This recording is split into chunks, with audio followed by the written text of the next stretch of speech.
pero bueno. Espero que salga. Bien. Entonces, arrancando de acá. Las aleaciones base hierro, entonces hay tres, de las cuales dos son muy importantes, que son los aceros y la fundición. ¿Sí? Las superaleaciones se usan, pero se usan en mucho menor cantidad. ¿Sí? Así que esa no la podés considerar como que sea de gran uso.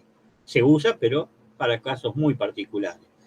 Ahora, de las dos aleaciones, aceros y fundiciones, los aceros son las aleaciones metálicas más utilizadas y estudiadas al mismo tiempo, las dos cosas.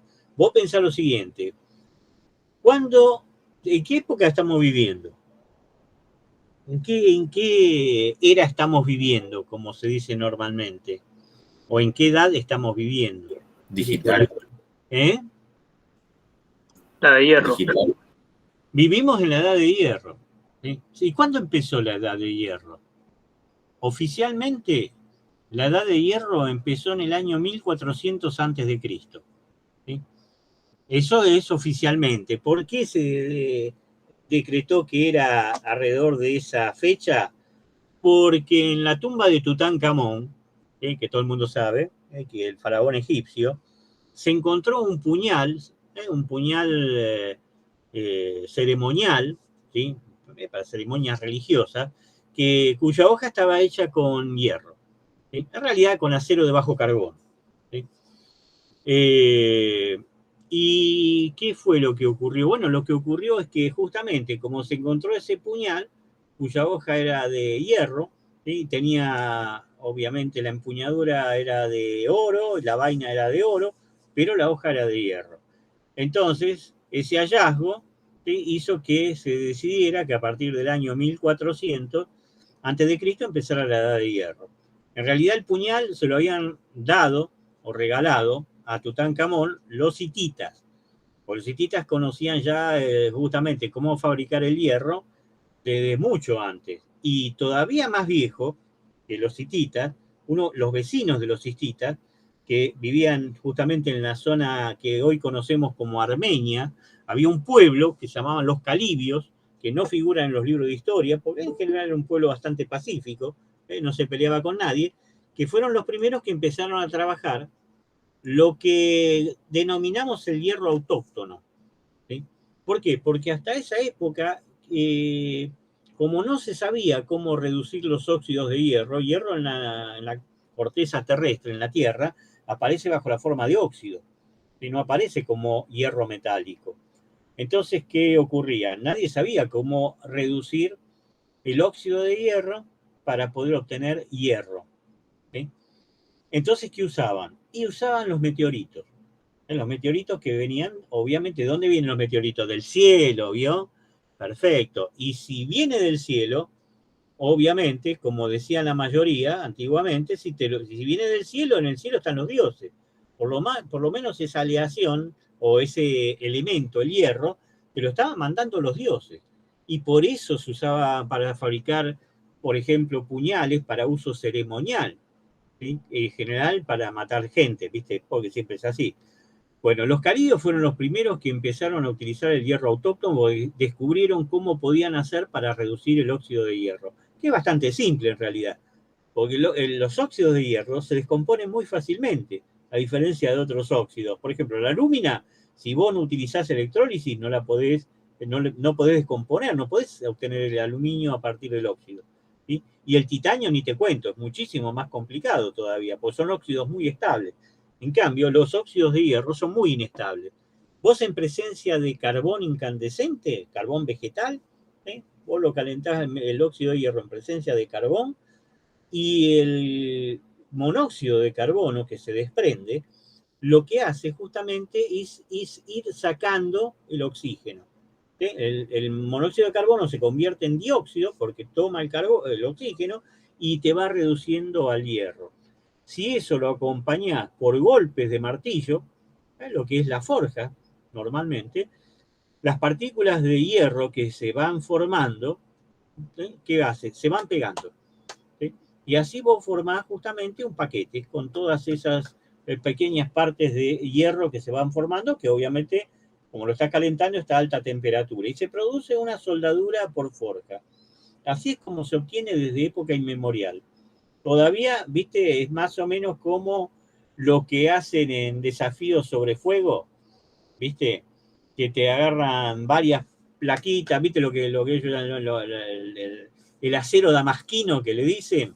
Bueno, el acero damasquino es así, son pequeñas porciones de hierro o de acero, ¿sí? Que vos lo vas golpeando y vas formando un único bloque. ¿Sí? Así es como se hacían las espadas y todos los instrumentos de todo tipo antiguamente. Y todavía se sigue usando en muchos lugares, porque no se dejó de usar totalmente. ¿Sí? Es una cosa muy importante esa. Bueno, eso es una... Bueno, ¿a qué viene esto? Bueno, que los muchachos de estos, los calibios, empezaron a trabajar el hierro 2400 años antes de Cristo. ¿Sí? Y como los hititas eran los vecinos, y los hititas sí eran guerreros, los tenían locos, resulta que concertaron un casamiento, como se hacía antiguamente y ahora también todavía en algunos lugares del mundo, y entonces, junto con las dotes, por el casamiento, fue entregado el conocimiento de cómo a partir del óxido de hierro se podía obtener el hierro. Que en realidad no era hierro solo. ¿Por qué? Como vos lo estás calentando en presencia de carbón, ¿sí? Y vos tenés una reacción en la superficie que justamente te saca el oxígeno, el hierro, al estar en contacto con el carbono incandescente, incorpora parte del carbono adentro. ¿Sí? Y cuando el acero, cuando el hierro incorpora carbono, ya ahora no tenés más hierro solamente, tenés acero. Un acero de bajo carbono, pero es acero al fin porque tiene carbono. Es lo mismo que ahora. ¿Y para qué lo usaban los hititas? ¿Y para qué lo usaban los calibios? Bueno, los calibios hacían fundamentalmente instrumentos de labranza, es decir, pues ellos no eran guerreros, ¿sí? Pero los hititas sí eran guerreros, y ya conocían las propiedades del hierro porque lo sacaban de los meteoritos. Ahora, fenómeno, cuando vieron que podían obtener el hierro autóctono de acá, empezaron a obtener hierro y acero, ¿sí? Porque en la superficie tenés acero prácticamente. ¿Cuál es el tema? ¿Por qué? Bueno, lo que hicieron fundamentalmente es fabricar armas. Hasta ese momento las armas eran de bronce, espadas de bronce, punta de lanza de bronce. Bueno, el bronce lo fundieron, hicieron ídolos que adoraban los hititas y las armas renovaron el stock y hicieron todas con acero, con hierro o acero. ¿Sí? O si querés vos, acero de bajo carbono. ¿Sí? Bien. ¿Y qué hicieron? Se subieron arriba a los carros de guerra y fueron a conquistar el mundo. Fue el primer gran imperio que hubo en la antigüedad, los hititas. Y de hecho llegaron hasta Egipto y sojuzgaron Egipto. Obviamente, los egipcios estaban todavía con las armas de bronce. La espada de bronce parte a la espada de... la espada de acero o de hierro parte a la espada de bronce. ¿Sí? Entonces no había quien se le pudiera oponer. No había arma que resistiera a las espadas de hierro. Así fue como se esparció el hierro por el mundo. ¿Sí? Entonces, 2400 años antes de Cristo. Ahora estamos 2021 años antes de Cristo, después de Cristo.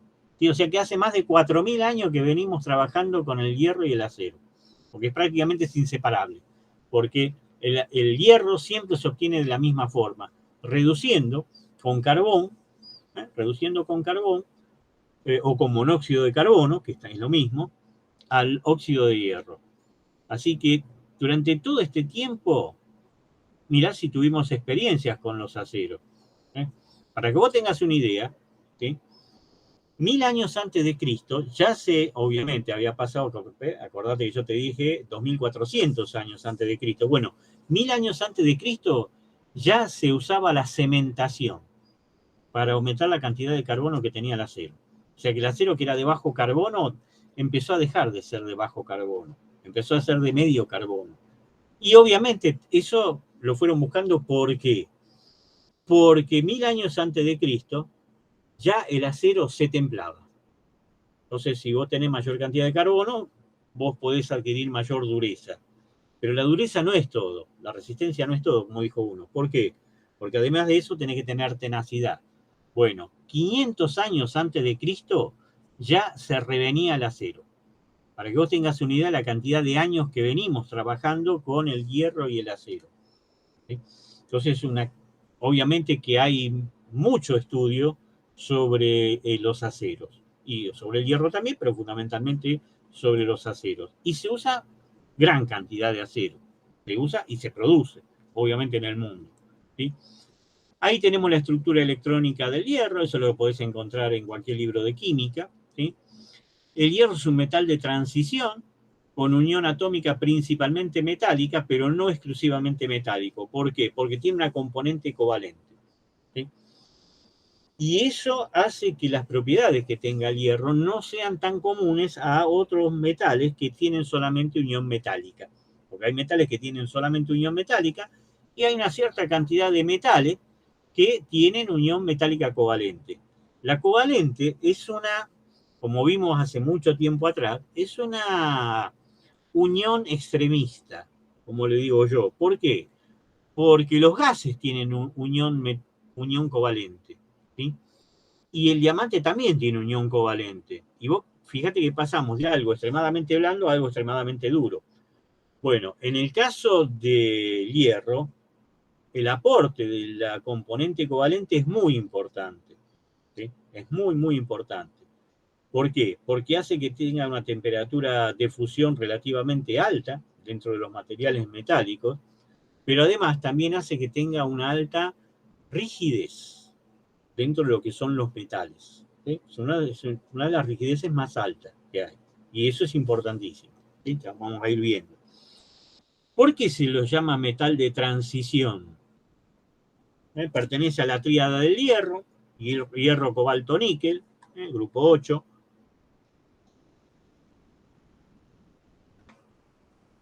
El hierro, el cobalto y el níquel son la escoria del universo. Por eso que los meteoritos llegan a la Tierra, están formados principalmente por esos tres metales, hierro, cobalto y níquel, ¿sí?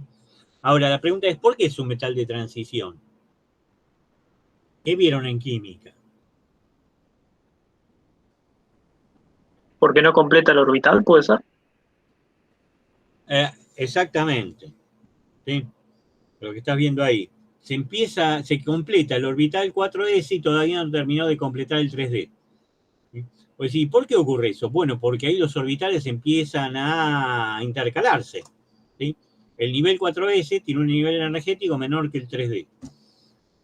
Entonces, por eso ocurre eso. Bueno, eso lo tienen generalmente los metales que son de transición. Hierro, cobalto, níquel tienen esa característica. Es uno de los tres metales ferromagnéticos. Hierro, cobalto y níquel son los únicos tres metales ferromagnéticos, son atraídos por el imán, todos los demás no. Esto es una cosa interesante, porque a veces vos ves algunas películas o algunos dibujos animados donde hacen cosas que son imposibles que realmente ocurran. Entonces, hierro, cobalto y níquel son los tres metales ferromagnéticos y son la escoria del universo, ¿sí?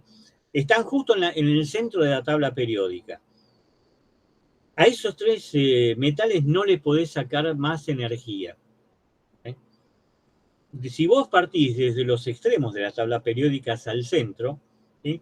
Del lado de la izquierda, ¿sí? Del lado de la izquierda vos podés sacar energía por fisión. Y de la derecha hacia el centro podés sacar energía por fusión. Por fisión y por fusión. Cuando llegás ahí ya no podés sacar más nada. Toda la energía que podía sacar se terminó. Por eso es que se forman justamente los meteoritos. Es decir, cuando un planeta, un sol, deja de tener energía, no brilla más, acabó, bueno, lo único que queda es hierro, cobalto, níquel. Por eso te digo que la escoria del universo. No es muy... Bueno, a ver, como podría decir uno, no, la humanidad en realidad no podría llegar a ser demasiado buena cuando basa digamos, su desarrollo en la escoria del universo, ¿viste? Que es el hierro. Pero bueno, es lo que tenemos. ¿Qué se le va a hacer?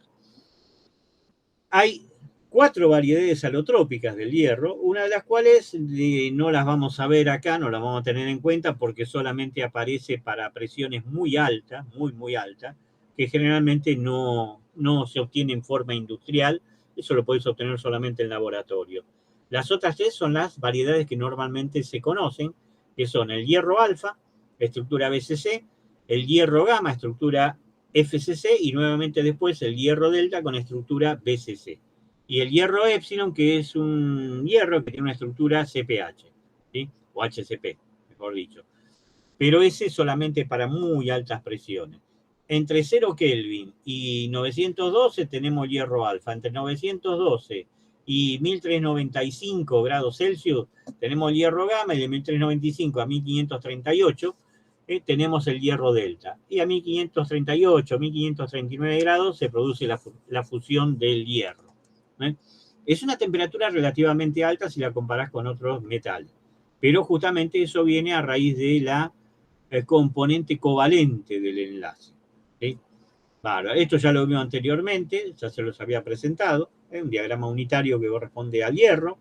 La diferencia con un diagrama de fases en equilibrio unitario, como es este, porque es de un solo componente, que es el hierro, la diferencia fundamental es que tiene la zona que corresponde al sólido dividido en 3. Eso no ocurre en general ni en el aluminio ni en el cobre porque no tienen variedades alotrópicas. Bien, sigamos adelante. ¿Cuáles son las principales propiedades? Esto es importante. ¿Por qué? Porque muchas de estas propiedades son heredadas por el acero y en menor medida por la fundición. ¿Sí? Entonces, vamos a ver cuáles son las principales propiedades del hierro. ¿Sí?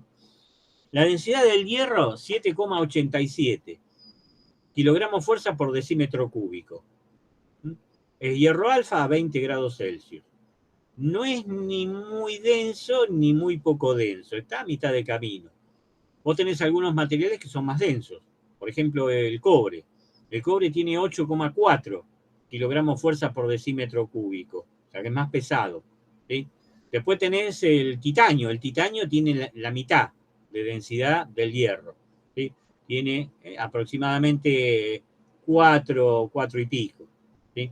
Y después tenés el aluminio es la cuarta parte de la densidad. 2,4 aproximadamente, siempre kilogramos fuerza por decímetro cúbico. Es bastante liviano. Hay otros materiales más livianos, metálicos más livianos, pero esos son referenciales. Fenómeno. Entonces, ni es de lo más pesado, ni es de lo más liviano. Fenómeno. Temperatura de fusión es alta. Relativamente alta, justamente por la componente covalente del enlace, 1538 grados Celsius. Después, el módulo elástico longitudinal, o sea, la rigidez, también es alto. O tiene que ser alta. ¿Por qué? Porque también está influenciada por la componente covalente del enlace. Acordémonos que tanto la temperatura de fusión como la rigidez del material están relacionadas con la energía del enlace. Y la energía del enlace es alta, obviamente esas dos propiedades tienen que ser elevadas. ¿Sí? El módulo elástico longitudinal en principio está alrededor de 208,2 gigapascales, que en algunos libros vas a ver que directamente te lo aproximan a 210 gigapascales. Pero es alto, ya de por sí es alto, así que no le va a afectar demasiado. La tensión de fluencia no es demasiado grande, obviamente. La tensión de fluencia, es decir, la resistencia mecánica del hierro puro o muy puro, ¿sí? Es de 55 megapascales. En kilogramos fuerza por milímetro cuadrado, ¿cuánto es? 55 megapascales, como dijo el paisano. 5,5. 5,5. Tenés que dividir por 10. ¿Sí? Si es al revés, si vos estás pasando de kilogramos fuerza por milímetro cuadrado de megapascales, lo tenés que multiplicar por 10. En realidad sería por 9,8 porque está la aceleración de la gravedad. Pero si vos lo aproximás a 10, no te cambia demasiado. Esto es importante cuando uno está laburando en una planta. ¿Sí? ¿Por qué? Porque a veces te vienen a preguntar ciertas cosas y si vos le hablás en megapascales, que es la unidad que se tiene que utilizar realmente, te van a quedar mirándote medio raro, ¿viste? Porque no es una unidad. Si bien uno habla megapascales, la presión atmosférica te la da en megapascales, va bárbaro, pero cuando estás en planta, ¿viste? Vos decís megapascal y el tipo te queda mirando como diciendo, ¿y esto con qué se come? Entonces se lo tenés que decir en kilogramos fuerza por milímetro cuadrado y el tipo te lo entiende. ¿Sí? Esto es una cosa importante. ¿Viste? Si te entiende, está todo fenómeno. Eso sí, hay que tener mucho cuidado. ¿Por qué? Porque la tensión de fluencia depende en gran medida de la temperatura y de la velocidad de deformación. ¿Sí? Hay cierto tipo de estructuras cristalinas que son independientes de la temperatura y la velocidad de formación. No se modifica la tensión de fluencia. Pero en la estructura BCC del hierro alfa, que es lo que tenés a temperatura ambiente, si vos subís o bajás la temperatura o aumentás o disminuís la velocidad de formación, se producen cambios. A veces son cambios bastante notables. Y por eso te aclaro por las dudas. La dureza no es demasiado alta, son 66 Vickers, ¿sí? No es muy alta. Tiene temperatura de transición dúctil frágil, la TTI, es decir, temperatura de transición en un ensayo de flexión por impacto, eso es lo que significa TTI en mayúscula, y la temperatura de transición es de menos 34 grados Celsius. ¿Sí? Ojo, eso es para el hierro alfa en una probeta Sharpie con entalla en B reducida, ¿sí? Tamaño reducido, es una mini probeta en realidad, y con un tamaño de grano ASTM, índice G, entre 4 y 5. ¿Sí? Te doy mucha referencia acá porque acordate que el ensayo de flexión por impacto es un ensayo tecnológico. ¿Sí? Si vos cambias la geometría, ya estos valores no te sirven demasiado. ¿Sí? Entonces hay que tenerlo presente, eso. Esto es muy importante cuando vos buscás en las tablas valores. ¿Sí? Tenés que fijarte bien qué es lo que te dice, qué toma como referencia, para no decir macano. ¿Sí? Bien. Y es ferromagnético. ¿Sí? Como te dije anteriormente, es uno de los 3 metales ferromagnéticos hasta una determinada temperatura que se conoce con el nombre de temperatura Curie. Son 770 grados Celsius. A partir de ahí, hacia arriba, si vos aumentás la temperatura, el hierro deja de ser ferromagnético, ya no lo atrae más el imán. ¿Sí? Entonces, esto es una cosa importante. ¿Sí?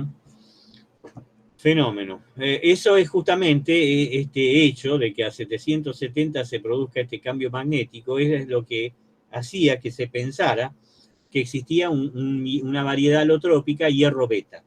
¿Sí? Cosa que ya te dije anteriormente. Y actualmente, obviamente, el hierro beta desapareció. ¿Sí? Hierro beta desapareció. Entonces, ahora saltamos directamente del hierro alfa al hierro gamma. El hierro beta no está más. Bien. Aceros. Aceros son aleaciones hierro-carbono cuyo contenido de carbono es menor al de la máxima solubilidad del carbono en el hierro gamma.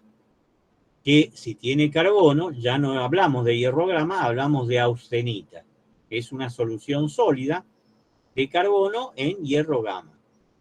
Y esa solubilidad máxima se da para un 2% de carbono. ¿Sí? 2% de carbono y se encuentra ubicada a una temperatura de 1147, 1148 grados Celsius. Fenómeno. Además de tener carbono, que es el elemento aliante principal, aunque no está en cantidades demasiado elevadas, puede tener elementos aliantes incorporados en forma deliberada para modificar las propiedades. Además, puede contener elementos residuales que provienen de alguna de las materias primas que se utilizan para justamente obtener el acero y que quedaron como residuo del proceso de fabricación. Para esto tiene que contar con determinadas características. Por ejemplo, tiene que estar por debajo de un cierto porcentaje y tenés que estar seguro de que no afecta las propiedades de la aleación. Esto no es solamente que ocurre con los aceros, sino con cualquier tipo de aleación.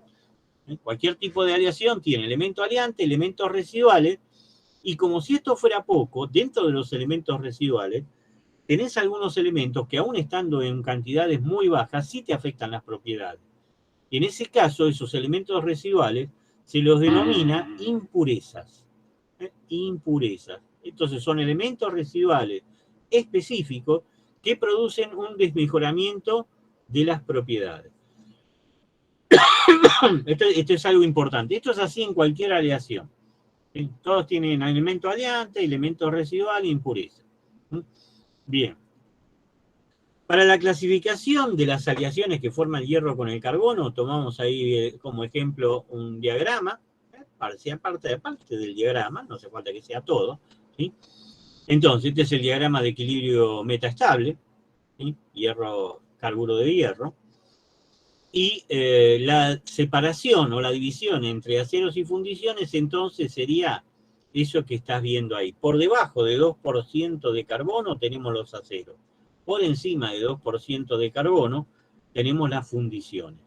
En este caso, en este diagrama tenemos las fundiciones que llamamos blancas. ¿Sí?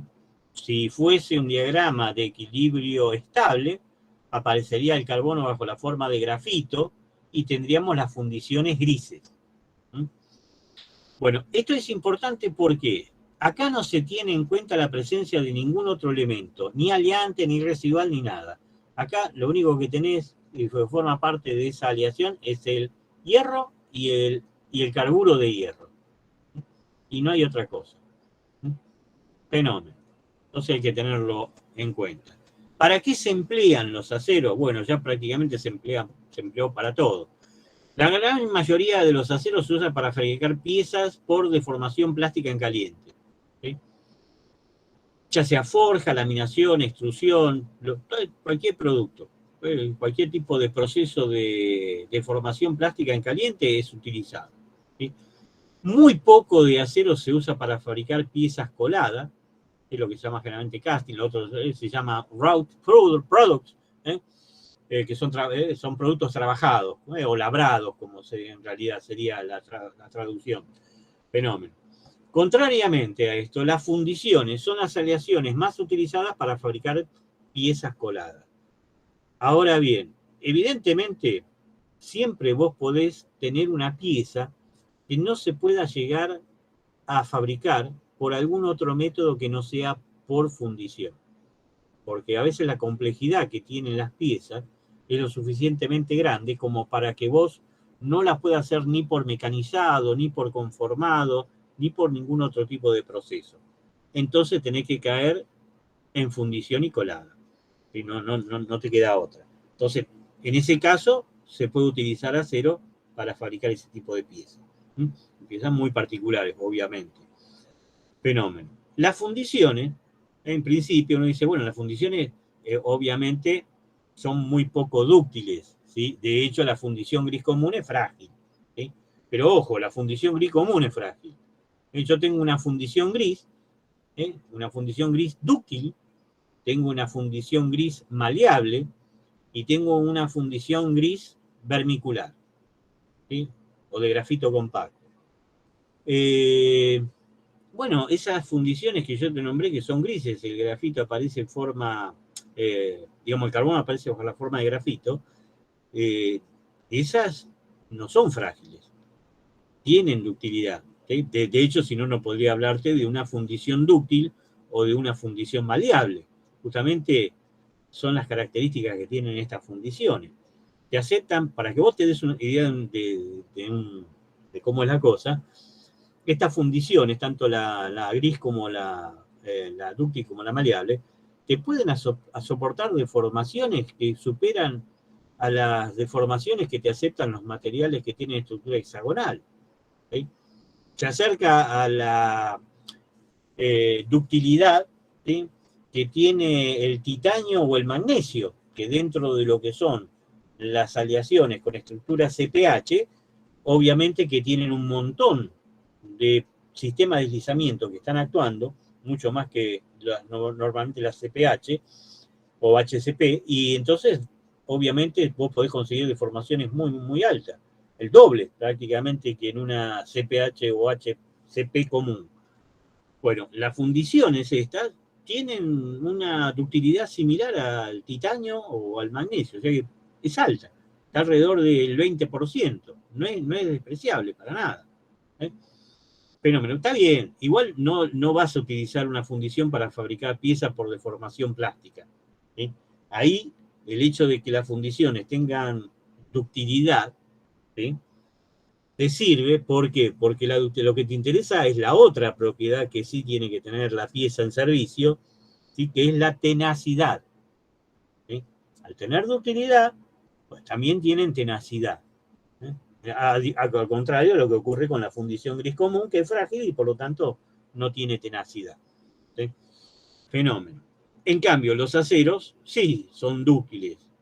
Vos podés alcanzar un 25% o más cuando lo deformás plásticamente. Bueno, entonces tienen una tenacidad apreciable. Aparte de una resistencia también alta. Fenómeno. Los aceros son el grupo de aleaciones metálicas más utilizados y la producción mundial de aceros es unas 20 veces la producción de todo el resto de aleaciones metálicas. Todo lo que se fabrica por año en el mundo, bueno, de todos los metales, bueno, solamente la producción de acero es 20 veces mayor que todo el resto sumado. Entonces, imagínate vos la cantidad de acero que se fabrica. ¿Sí? ¿Quién quiere? Guillermito. ¿Qué hace, Guillermo? ¿Cómo andás?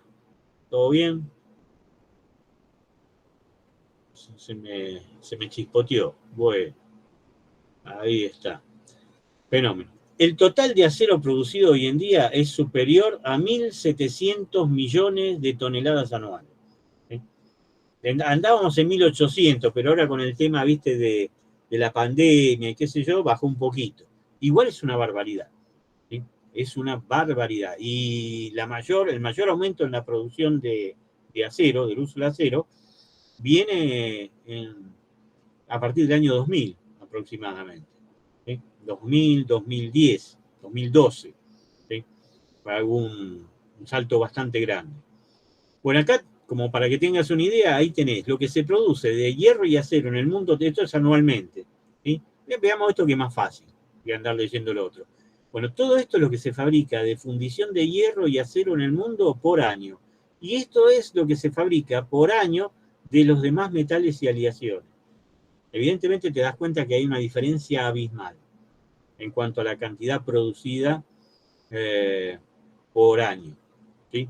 Es una cantidad muy grande, muy, muy grande.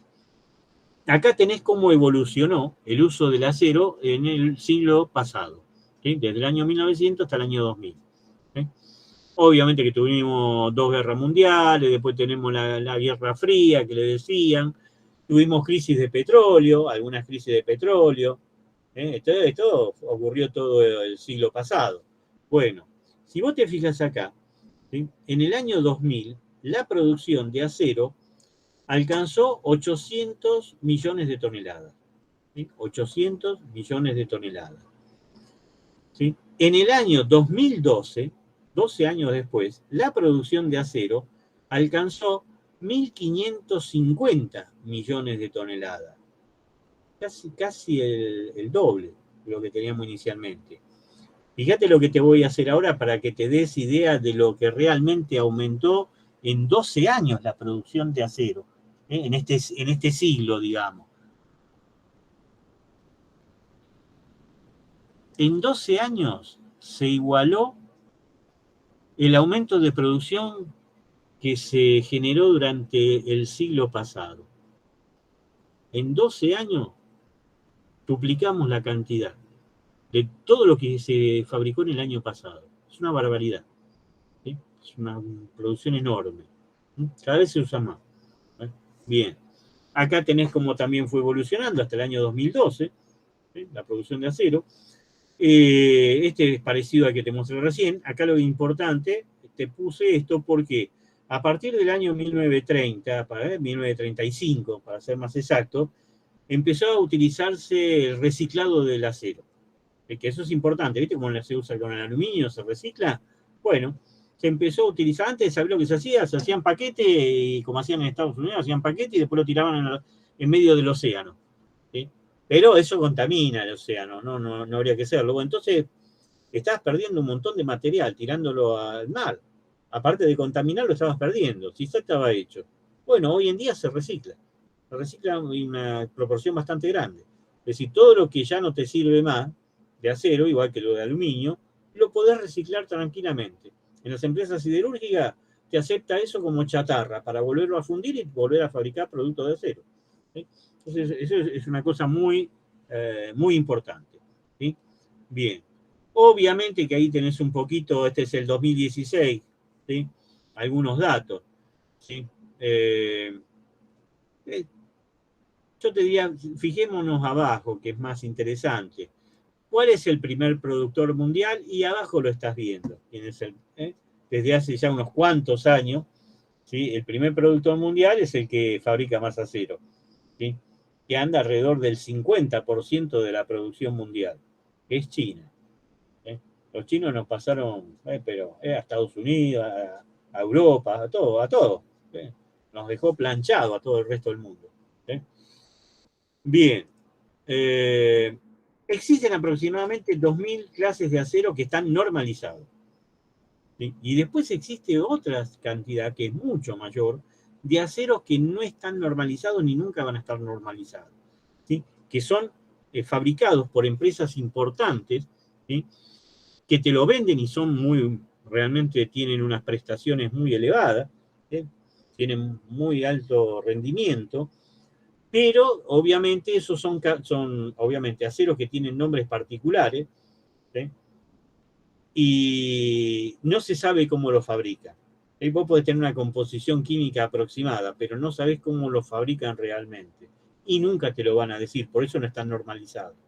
Porque no les interesa. Igual ellos lo venden, aunque no esté normalizado. Vos vas y lo comprás. ¿Sí? Y vos decís, yo quiero de tal fábrica, quiero este que le dicen especial K. ¿Y qué corno es un especial K? Eso no figura en ninguna norma. ¿Sí? Es un acero para herramientas. Es decir, ¿está normalizado? No, no está normalizado, pero no interesa, porque ellos lo venden igual. Y sabe que la gente se lo va a comprar. ¿Por qué? Y porque funciona bárbaro. ¿Sí? Es una cosa bastante normal. Cuando vos tenés algo que realmente funciona muy bien, ¿sí? No te interesa normalizar lo que entre dentro de las normas, las especificaciones. Primero porque vos lo estás vendiendo muy bien. Si vos das a conocer eso, sonaste, porque va a haber algún competidor que te va a hacer sombra, seguramente. Y ya no vas a estar vendiendo la misma cantidad. Entonces los tipos prefieren, bueno, yo te lo vendo, ¿cómo se llama? Este Pepito. ¿Sí? O algunos tienen nombre, ¿viste? Panther, Tiger. Hay empresas que tienen nombres así. Vos decís, pero ¿qué es un acero que se llame Tigre, Pantera? Bueno, y si tienen esos nombres. ¿Sí? Y si vos decís, ¿de qué es eso? ¿A qué equivale? No equivale a nada. Y los tipos le importa tres pepinos, porque igual saben que te lo van a vender. Y vos lo vas a comprar porque sabés que funcionan fenómenos. Entonces, esto funciona de esa manera, ¿vio? Bueno, de los 2.000 normalizados, la gran mayoría son especiales o de alto grado de aleación. Son aceros de alta aleación. ¿Sí? Pero los aceros de alta aleación se usan muy poco, se fabrican muy poco realmente. ¿Sí? De hecho,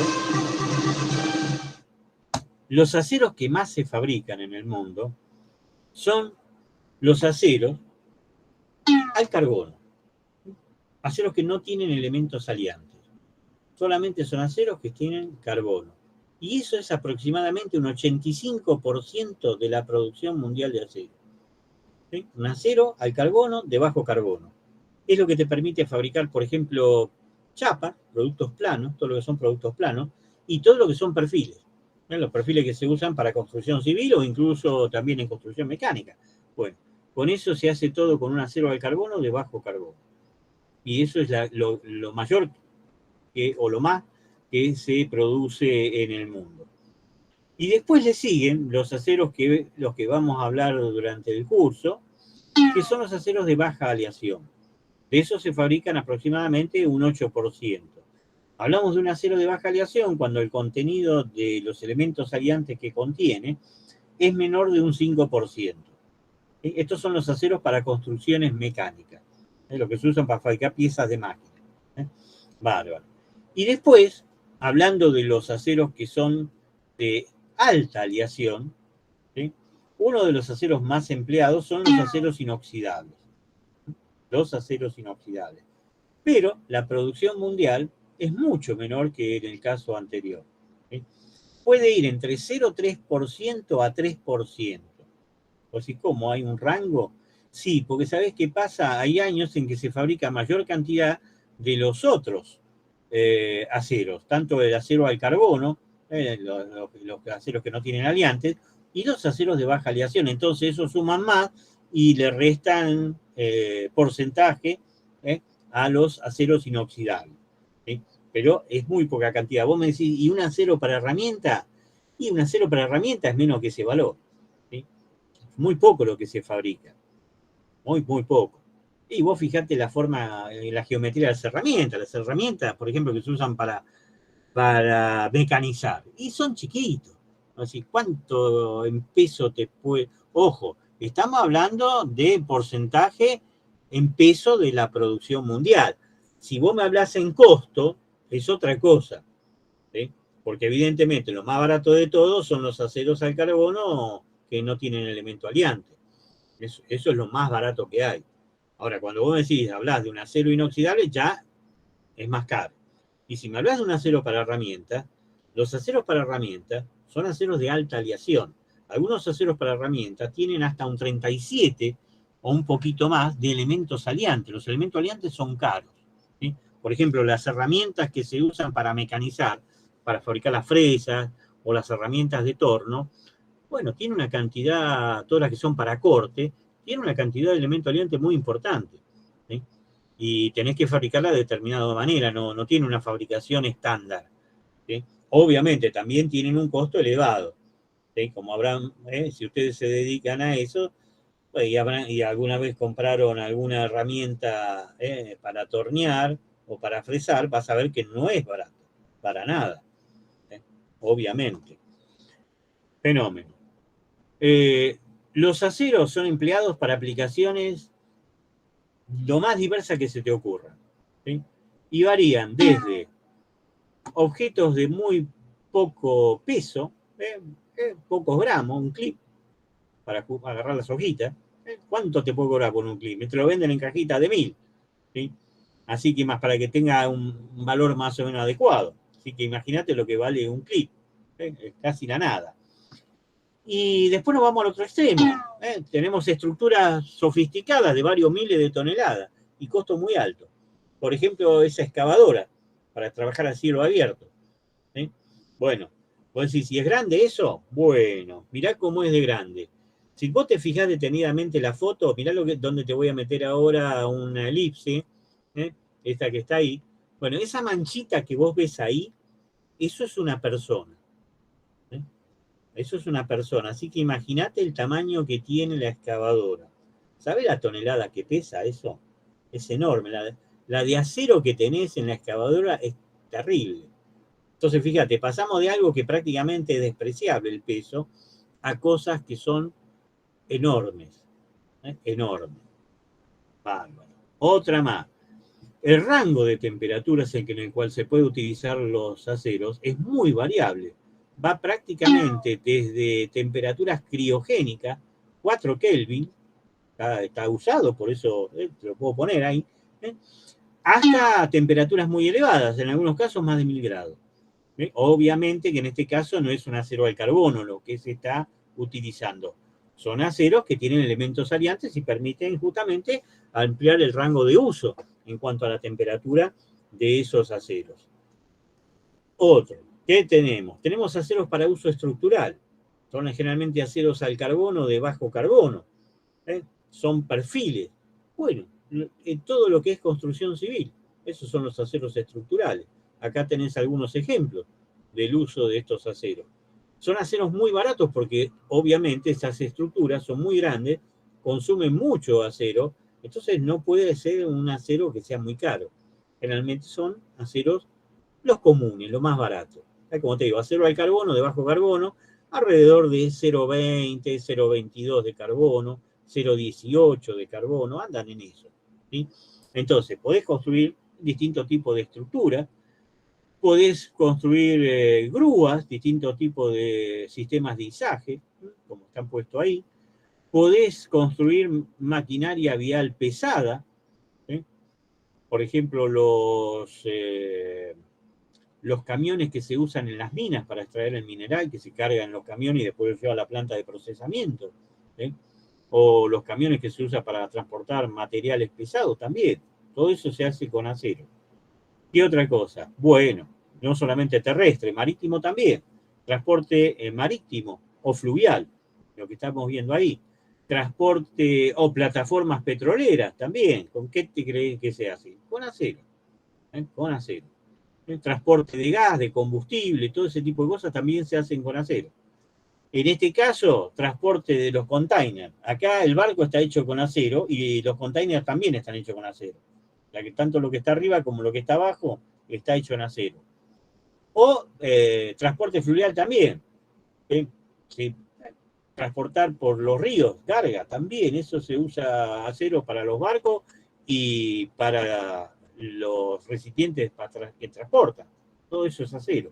¿Sí? Incluso todo lo que es transporte, para generalizarlo, transporte terrestre y aéreo también. ¿eh? El ferrocarril, el automóvil, el tren. ¿Con qué te está hecho? No está hecho con polímero, eso te lo puedo asegurar. ¿Sí? Ni con cerámico tampoco. Está hecho con fierro, con acero. ¿Sí? El transporte aéreo, vos sabés que hace unos años atrás el acero se había dejado de utilizar por el tema del peso, fundamentalmente. ¿Sí? Bueno, hoy en día, ¿qué se usaba para los aviones? Bueno, fundamentalmente se usaba una aleación de titanio. Acordate que el titanio tiene la mitad de peso que el acero. ¿Sí?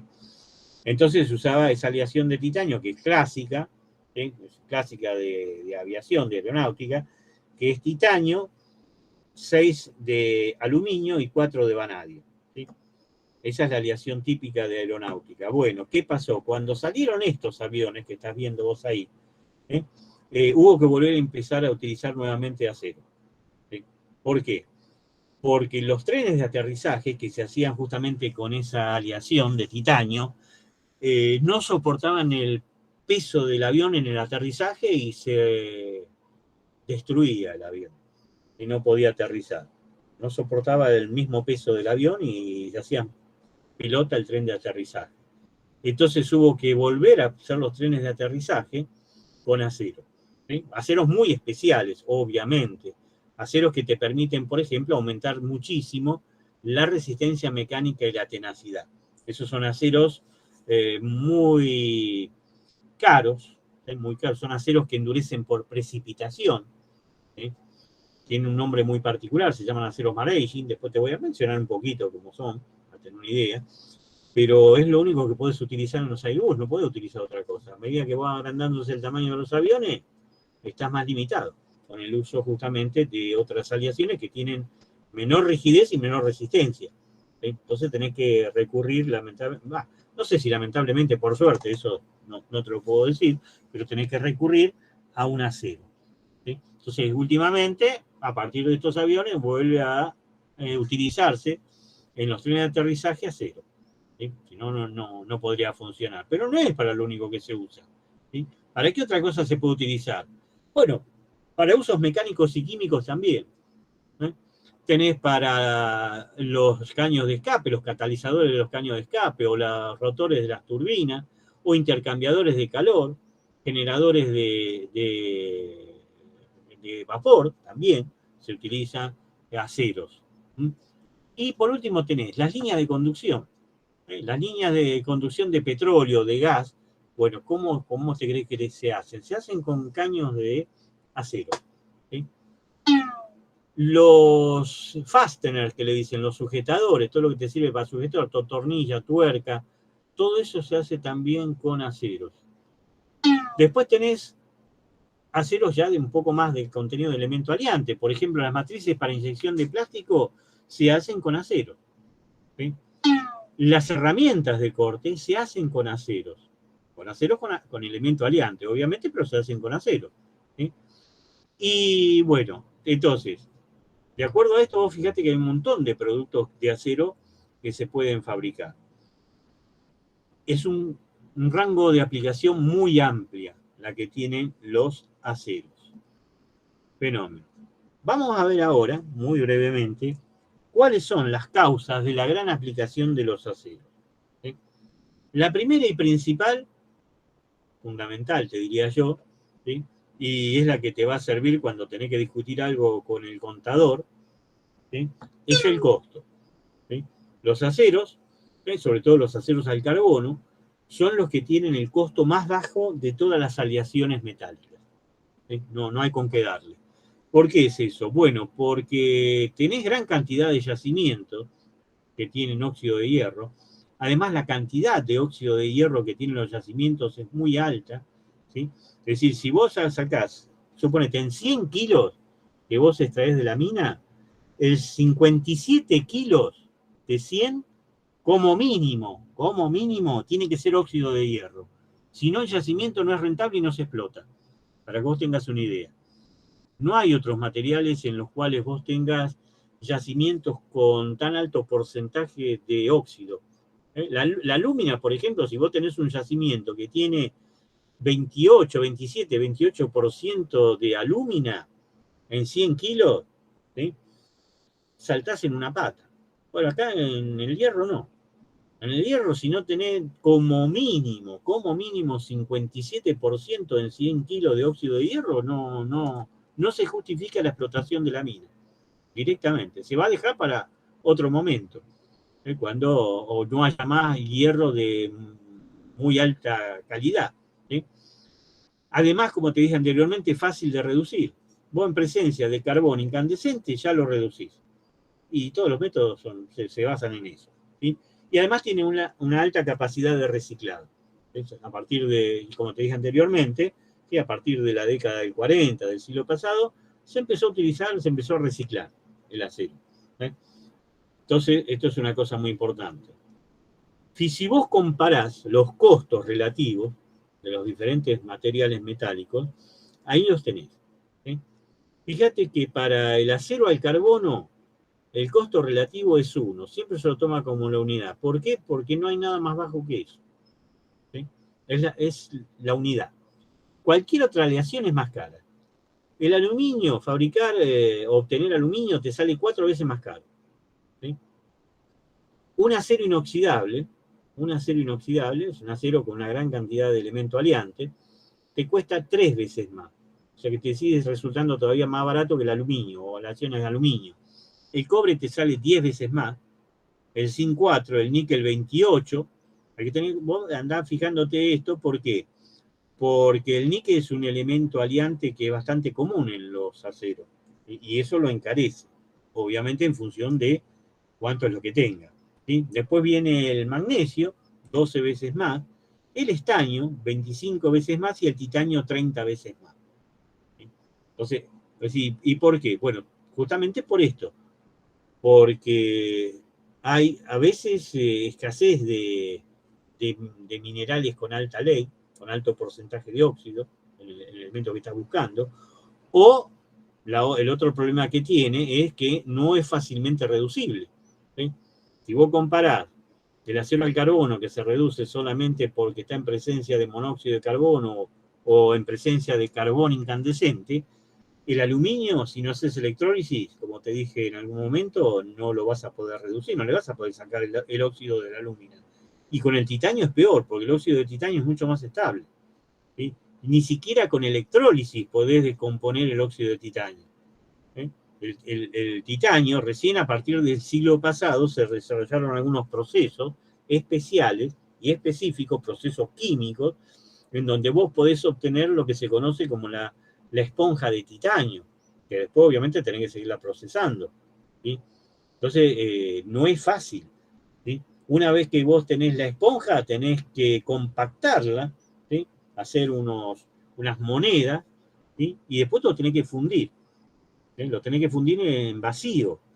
¿Sí? Si tenés que soldar varias de esas monedas que yo te digo, para formar una cierta altura, también tenés que soldarlas y las tenés que soldar en vacío. No se puede trabajar a la atmósfera cuando está no lo podés calentar a la atmósfera porque incorpora los gases de la atmósfera, se contamina y ya no te sirven las propiedades. Es más, no solamente lo tenés que fundir en vacío, sino que además lo tenés que fundir en un crisol del mismo material, es decir, un crisol de titanio. Si no, no lo podés fundir. Cualquier otro tipo de crisol de otro material te lo contamina al titanio. Por eso es que sale tanto. ¿Sí? Entonces, esto es una cosa importante a tener en cuenta. Siempre, siempre, siempre. Bien. Acá tenés algunos yacimientos importantes en todo el mundo. Generalmente se están descubriendo yacimientos. ¿Sí? Algunos son más importantes, otros no tan importantes. ¿Sí?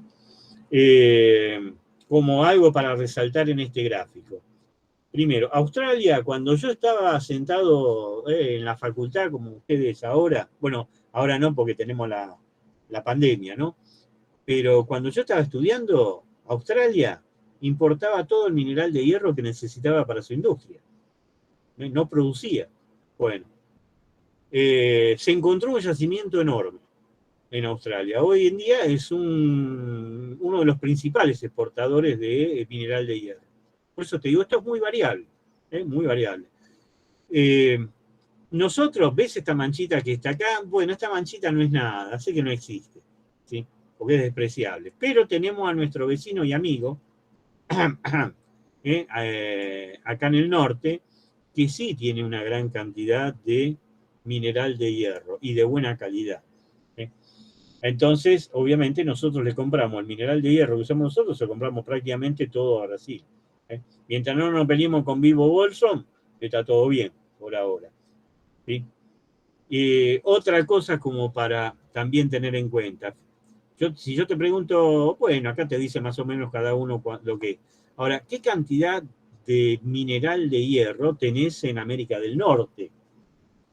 Si vos te fijás lo que dice ese gráfico, y esto es una constante que siempre es igual, fíjate que te dice, sí, tenemos principales depósitos, están en este lugar, pero no te voy a decir cuánto tenemos, porque a vos no te interesa. ¿O qué? ¿Me lo vas a venir a sacar a mí? Y no, evidentemente vos no se lo vas a sacar a Estados Unidos el mineral de hierro o a Canadá. ¿Sí? Y esto es algo que está en todos los manuales. ¿Sí? Hay muchos manuales específicos de muchas materias diferentes, de muchos materiales diferentes. Y si vos te lees esos manuales, te das cuenta que son manuales muy completos, sobre todo cuando habla de los minerales que uno tiene que utilizar. Te figuran todos los yacimientos que se conocen en el mundo, todos los yacimientos, y te da información acerca de lo que rodea el yacimiento. Es decir, cuáles son las ciudades más importantes que tenés alrededor del yacimiento, cuáles son las carreteras que te acercan o que pasan cerca de donde está el yacimiento, si hay aeropuertos o no hay aeropuertos, ¿sí? E incluso cuando te habla de las ciudades te indican la cantidad de habitantes que tienen las poblaciones cercanas. ¿A vos para qué te parece que le puede interesar tantas cosas como esa? Bueno, esa es una constante que tenés en todos los manuales de Norteamérica, que figura todo de todo el mundo, excepto lo de ellos, obviamente. ¿Sí? Entonces, no te voy a decir más nada, pensalo. ¿Sí? Pensalo. Bien, otra causa de la gran aplicación de los aceros es la alta rigidez. ¿Sí? Justamente, como te dije anteriormente, es heredada de la alta rigidez que tiene el hierro. De hecho, es la misma. Obviamente, porque es hierro que tiene un poquito de carbono disuelto y la rigidez es una propiedad insensible a la estructura de defecto. Así que tenga más o menos carbono no lo va a afectar. Igual que si tiene más o menos cantidad de elemento aliante, no lo va a afectar. A no ser que vos cambies la energía del enlace o cambies la estructura cristalina, la rigidez va a seguir siendo la misma. ¿Sí? Entonces, la rigidez del acero, que como te dije anteriormente es alta, es 3 veces la del aluminio, 1,7 veces la del titanio o la del cobre, 4,6 veces la del magnesio, 1,3 a 3 veces la de la fundición de hierro, 0,9 la del níquel, 0,5 la del tungsteno o wolframio y 0,24 la del diamante. ¿Sí? Obviamente que el diamante es bastante duro, bueno, tiene todas esas características. Entonces, fíjate que esta es una propiedad importante. ¿Por qué? Bueno, junto con la resistencia mecánica, la rigidez, que sea elevada, también te ayuda a disminuir el peso de muchas estructuras que uno puede fabricar. ¿Por qué? Porque vos podés disminuir la sección e igualmente el material va a estar lo suficientemente rígido como para que vos no tengas problemas durante el uso. ¿Sí? Eso debido a la alta rigidez. ¿Sí? Entonces, no solamente la alta rigidez y la alta resistencia, son las dos propiedades que te ayudan a reducir los espesores, ¿sí? Y entonces, obviamente, tenés una ventaja porque es más liviana la estructura, ¿sí? Una cosa adicional, ya que estamos acá y antes de pasar a la próxima diapositiva. Si el acero y el hierro tienen una rigidez, tienen la misma rigidez, 208,2 gigapascales. ¿Sí? ¿Por qué la fundición de hierro no tiene la misma rigidez si es de fundición de hierro? Porque es más puro. ¿Quién es más puro?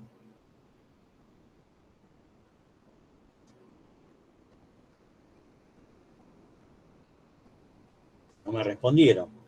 ¿Quién es más puro?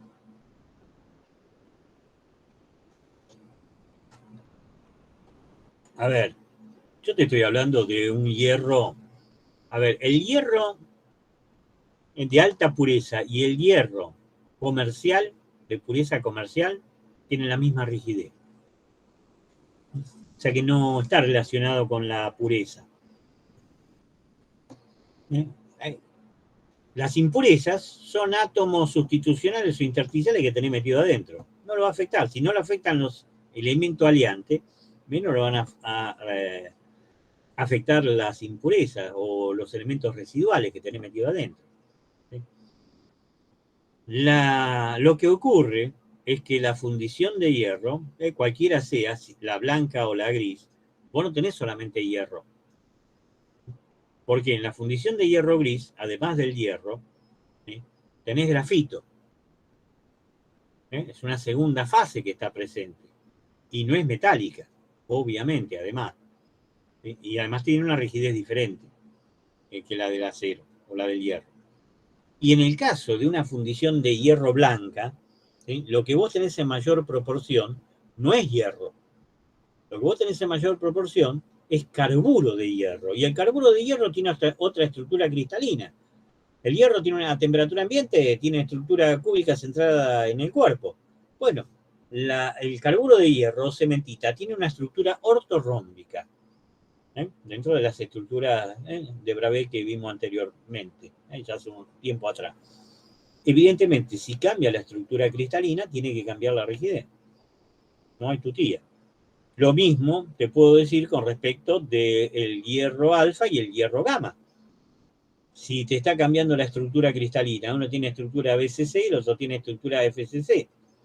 Por lo tanto, la rigidez tiene que cambiar, por más que la energía del enlace es la misma, porque el enlace es hierro-hierro, eso no cambia, pero sí cambia la estructura cristalina. Entonces no tiene la misma rigidez. Cada vez que vos cambias la estructura cristalina es una de las propiedades que justamente te afecta la rigidez. ¿Sí? Entonces hay que tenerlo siempre presente. Vale.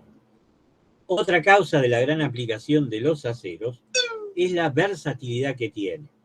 La versatilidad no es la capacidad de hacer el verso, sino que es la capacidad que tiene para poder obtener distintas propiedades con el acero. ¿Sí? Es muy versátil y vos podés modificar muy fácilmente las propiedades que tienen los aceros. Y te estoy hablando de todas las propiedades. ¿Sí? ¿Eso cómo lo obtenés? Con el agregado de elementos de aleación y o con el agregado o con tratamiento térmico. ¿Sí? Agregando elemento aleante, haciendo tratamiento térmico o termomecánico, vos podés variar las propiedades. ¿Sí? El rango de resistencia mecánica que podés llegar a tener puede ir desde 150 megapascales a 2700 megapascales. ¿Sí? Incluso se puede llegar en algunos productos muy particulares, como alambre muy delgado, ¿sí? Que se fabrican en el mundo, vos podés llegar hasta 5 gigapascales de resistencia mecánica. No en todos los productos, obviamente tiene que ser un producto de bajo espesor, de geometría simple, donde los procesos o los métodos de endurecimiento sean fácilmente aplicables y tengan mucho efecto. Bueno, pero los hay. ¿Sí? Pero entre 150 megapascales y 2700 megapascales, bueno, eso es bastante común. Es bastante común y no tenés tanto problema. Estamos hablando entonces de 15 kilogramos fuerza por milímetro cuadrado a 270 kilogramos fuerza por milímetro cuadrado.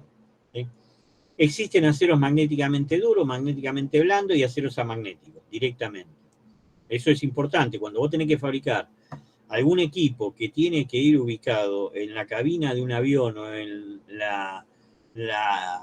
digamos, en la cabina de mando de un barco, no podés generalmente poner equipos que tengan acero común. ¿Por qué? Porque es magnético. ¿Sí? Entonces la brújula empieza a girar como loca. ¿Sí?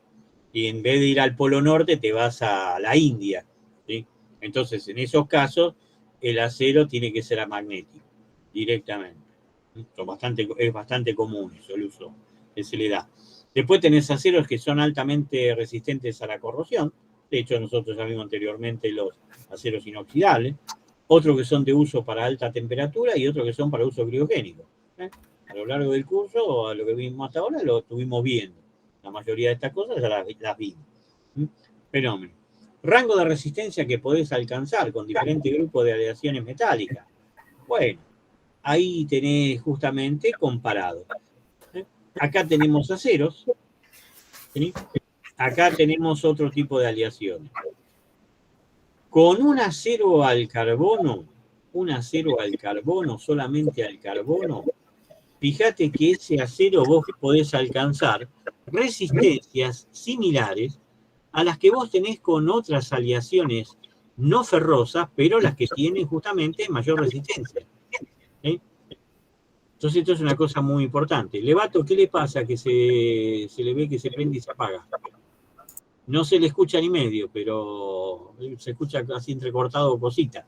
Bueno, entonces vos fíjate que eso nada más con un acero al carbono ya lo lograste. Si vos querés obtener mayor resistencia, para eso tenemos los aceros de baja aleación, ¿sí? Que ahí dice aceros de aleación. Bueno, ahí en realidad lo que tendría que decir son aceros de baja aleación, que son los aceros para construcciones mecánicas. Con los aceros de construcciones mecánicas, fíjate que vos podés alcanzar tranquilamente 2410 megapascales. Eso es una barbaridad. Y la conseguís con un acero que es uno de los más comunes dentro de lo que son aceros para construcciones mecánicas con alimento aliante, y menos de un 5% de elemento aliante. Y vos podés conseguir, con esa baja cantidad de elemento aliante y con un tratamiento térmico particular, podés alcanzar esos valores de resistencia mecánica. Es una barbaridad. Ya con eso te sobra normalmente para cualquier pieza mecánica. ¿Sí? Entonces, eso justamente lo podés conseguir en los aceros para construcciones mecánicas. Si nosotros hacemos una comparación un poco más selectiva, no tan a grandes rasgos como esto, ¿sí? Acá tengo distintos tipos de aleaciones y al final de todo tengo compuestos reforzados con fibra. ¿Sí? Fíjate que acá tengo aceros y lo compara con aleaciones de titanio, aleaciones de aluminio y aleaciones de magnesio, y aparte con los compuestos reforzados con fibra. Bueno, hoy en día prácticamente el acero que menor porcentaje de carbono se fabrica es el que tiene 0,15 a 0,12 de carbono. Menos que eso no se fabrica porque la resistencia mecánica es muy baja. Ese es el acero que se usa para fabricar piezas por mecanizado, ¿sí? O es el acero que se utiliza para fabricar chapa, productos planos. ¿Sí? Menos que eso, ya hoy en día, vos querés un acero, un 1010, un SAI 1010, lo tenés que comprar específicamente porque te lo fabrican para vos. Porque en forma estándar no se fabrica. Por lo menos en el país no se fabrica. Si no, lo tenés que comprar afuera. ¿Sí? Bueno, entonces ese es el acero que actualmente tiene menor resistencia de todo. Y fíjate que ahí ya estás viendo que la resistencia es mayor que a varias aleaciones de aluminio o que de alguna aleación de titanio o de magnesio. Y también presenta una resistencia mayor que varios compuestos reforzados, ¿sí? Materiales compuestos. Y estamos hablando de un acero al carbono, que además tiene bajo contenido de carbono. ¿Sí? Cuando hablamos de un acero para construcciones mecánicas, como el que está ahí, IC 4340, que también es equivalente a el SAI 4340, en realidad esos aceros vos podés poner la denominación IC SAI, porque originalmente apareció ese acero en la norma SAI, de la Sociedad Americana de Ingenieros Automotrices, en la época del Forte, cuando don Henry Ford empezó a fabricar el Forte, ¿sí? Y después la Sociedad Americana del Hierro y el Acero, que eso quiere decir AISI, es el American Iron and Steel Institute, o sea, el Instituto Americano del Hierro y el Acero, lo adoptó la norma SAI como propia. Entonces los aceros hoy en día lo podés llamar AISI SAI o AISI SAI, las dos cosas. Fíjate que ese acero, que tiene, ya te dije anteriormente, menos de 5% de elemento aleante y tiene 0,40 de carbono, ¿sí? Que es un carbono medio, no es muy alto. Bueno, vos podés conseguir justamente muy alta resistencia mecánica, esos 2400, bueno, se puede conseguir. Fíjate que prácticamente con ese acero vos superás cualquier resistencia mecánica de la mayoría de los productos metálicos que tenés ahí, ¿sí? Y fíjate que no solamente de los productos metálicos, sino también de los compuestos. Fíjate que te queda uno solo que presenta una resistencia mayor a esta. O sea que realmente se pueden conseguir resistencias muy altas, pero con algo que es muy importante y característico de los materiales metálicos, con una elevada tenacidad. Eso es lo importante, ¿sí? Con una elevada tenacidad. Vos decís, bueno, pero ahí hay otro material que está puesto arriba que dice 300M. Bueno, te cuento. El 300M es un acero de uso militar. A vos no te lo venden, ¿sí? Se fabrica sobre pedido, a vos no te lo van a vender. ¿Por qué? Porque no es para cualquier militar. Es un acero que se fabrica para los militares norteamericanos. Se fabrica en Norteamérica, ¿sí? No se fabrica en otro país del mundo. Eso es una norma militar, de ahí sale el nombre 300M, ¿sí? Es un acero muy particular, ¿sí? Vos no lo vas a utilizar, ni lo vas a poder comprar, ni te lo van a vender. Te aclaro algo muy interesante, ya que estamos así, me echamos un poco. Hubo una época que yo, la locura que le agarra a uno, quise averiguar quién fabricaba el acero S300M, a ver qué características particulares tenía. Y, viste, una dirección en Estados Unidos y mandé un correo electrónico. Vos sabés que prácticamente en el mismo día, en menos de 24 horas, tuve la respuesta. Pero la respuesta no fue de la empresa a la que yo había mandado mi correo electrónico. La respuesta fue del gobierno de los Estados Unidos. Para ser más exacto, del ejército de los Estados Unidos, que me preguntó para qué quería yo averiguar esos datos, ¿sí? Así te lo digo, ¿sí? Pues dije, no, mire, sí, algo parecido. No, viste, no sabía cómo explicarlo, viste, bueno, obviamente. Bueno, le expliqué más o menos, bueno, dice, bueno, pero a usted igual no le tiene que interesar porque tampoco lo va a usar, viste. Bueno, si yo no llegaba a contestar o seguía insistiendo, me iban a aparecer dos señores en la puerta de mi casa porque me venían a buscar, ¿viste? Porque para ellos eso es terrorismo, ¿sí? Terrorismo puro. Parece una pavada, pero es cierto. ¿Sí? Yo pensé, ¿viste eso que a veces te muestran en Los Simpsons? De esas grandes salas donde todos están escuchando y justamente revisando correo electrónico. Bueno, los tipos te lo hacen eso. Y cuando empiezan a aparecer palabras medias extrañas, los tipos enseguida te captan de dónde viene la información esa. Y te rastrean en todo el mundo, ¿sí? Y te encuentran. Y después te mandan el correo electrónico, como te dije yo, que obviamente cuando recibís eso, a vos es como que te agarra, viste, una cosa así media, pero bueno, igual no era muy grave, pero estuvo esa cosa. Bueno, otra causa de la gran aplicación que tienen los aceros es el respaldo de la experiencia en servicio. Yo te dije anteriormente, 2400 años antes de Cristo, 2021 años después de Cristo, más de 4000 años de experiencia, ¿sí? Evidentemente hay mucha experiencia, muchísima, porque en todos estos años siempre se utilizó los aceros, o se intentó utilizar los aceros, para fabricar los productos más diversos que se te puedan ocurrir. ¿Sí? Y como se intentó fabricar algún tipo de producto con acero, si la cosa funcionó bien, obviamente que la información está. Y también está la información si no resultó, si no te sirvió. Pues, y esa información está disponible, aunque vos no lo creas. ¿Por qué? Toda esa información, toda esta conocimiento que hay de los últimos 4.000 y pico de años que venimos utilizando el hierro al acero, está en lo que denominamos normas. ¿Sí? En las normas, ahí está la experiencia. Cuando vos querés fabricar algo, vas a la norma, ¿sí? Sobre todo en algunas normas, como la STM, la DIN, hay un montón de normas muy buenas, realmente.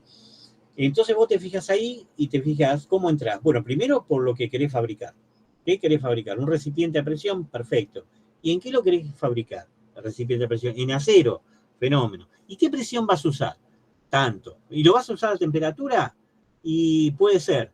¿Y lo vas a utilizar con algo que es corrosivo o no es corrosivo? Bueno, todo esto que yo te estoy diciendo ya lo tuvo en cuenta la norma. ¿Sí?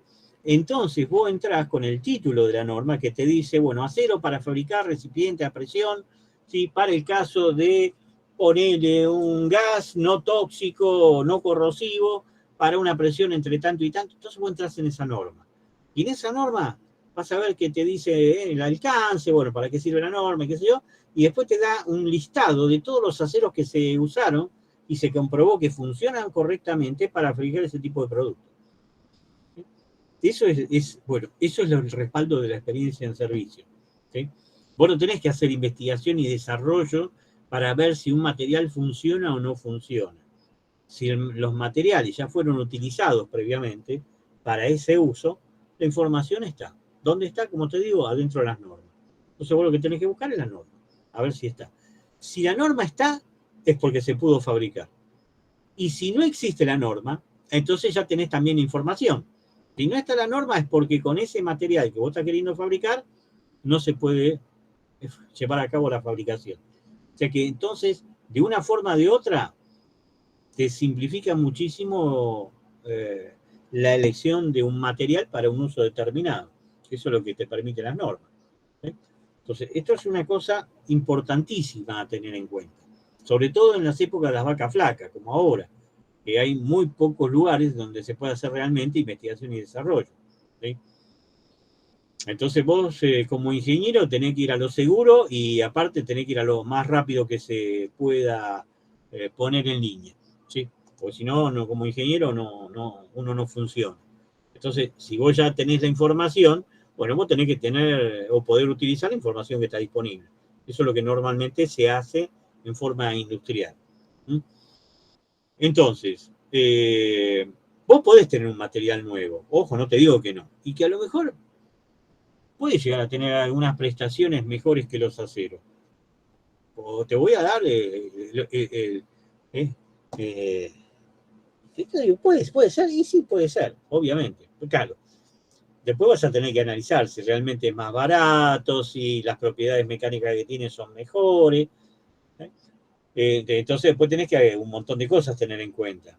Ahora, si vos llegás a lograr un material que sea más barato que los aceros y que tenga mejor desempeño que los aceros, está todo bárbaro. Ahora hay que ver quién te lo compra. ¿Por qué? Porque generalmente, al inicio, vos vas a tener prácticamente que regalar el material para que la gente lo use. ¿Sí? Aunque vos no te creas, hay algunos aceros que más o menos empezó así la cosa. Los aceros inoxidables, ¿sí? Que se patentaron en el año 1916, ¿sí? Estamos en el año 1950 y todavía estaban tratando de imponer el uso de acero inoxidable. Todavía, por ejemplo, los cuchillos, todos son los utensilios de cocina, se usaba la alpaca, es una aleación de cobre con níquel. ¿Sí? Entonces vos decís, ¿y por qué? Y porque la gente no va a cambiar algo que ya conoce y funciona bien por algo nuevo que no se sabe si funciona o no funciona. Y para saber si funciona o no funciona, vos lo tenés que mantener en servicio por lo menos entre 25 a 30 años para realmente comprobar cómo se comporta el material en servicio. ¿Sí? suponete que tenés suerte y recién dentro de 30 años, vos decís, bueno, el material funcionó y funcionó mejor que el acero. Bueno, entonces la gente te lo va a comprar. Claro que hasta ese momento no ganaste un mango, porque estuviste esperando que la gente viera si el material realmente funcionaba bien o no. ¿Sí? Claro, que dentro de 30 años capaz que ni vos estás, ¿viste? Ni la empresa queda ya después de 30 años. Entonces, el hecho de desarrollar materiales nuevos también tiene un peligro, que es ese que te estoy diciendo. A veces la gente, a veces no, siempre. La gente es muy reacia a cambiar algo, ¿viste? Algo viejo por algo nuevo. ¿Por qué? Porque el viejo ya lo conoce. ¿Sí? El nuevo todavía está por conocer. ¿Sí? ¿Viste el dicho ese que dice, más vale malo conocido que bueno por conocer? Bueno, es cierto, es así. ¿Viste? Por lo menos en forma genérica es así. Entonces, cuando vos tenés que decidir un cierto material para un uso determinado, esto es una cosa muy importante, que vos tengas toda esta experiencia en servicio que te hace de respaldo. ¿Sí? Y eso no te lo va a quitar nadie. ¿Sí? Con lo cual, y ya te estoy anotando el pedido, ¿sí? Por costo, por propiedades, por versatilidad y por la experiencia en servicio, no hay ningún otro material que iguale a los aceros. Tan, chan, es así. ¿Sí? Entonces, ya, bueno, ¿cuántos kilos te mando? ¿Eh? No tengo una empresa de venta de acero, pero es así realmente. ¿Eh? Por eso es que se usa mucho y por eso estamos viviendo en la edad de hierro. Si no, ya estaríamos viviendo en otra edad. ¿Sí? Bueno, vamos a dejar acá. Ya me pasé un poquito y tuvimos, para cómo tuvimos el parcial, ¿sí? Así que vamos a dejar de presentar. ¿Sí? Nos veremos entonces la semana que viene, ¿sí? Por este mismo canal, si Dios quiere. ¿Sí? Vamos a dejar de grabar. Bueno, los libero. ¿Sí? Profe, le hago Descansen. una consulta, pero es más de administrativo. Sí, Y voilà.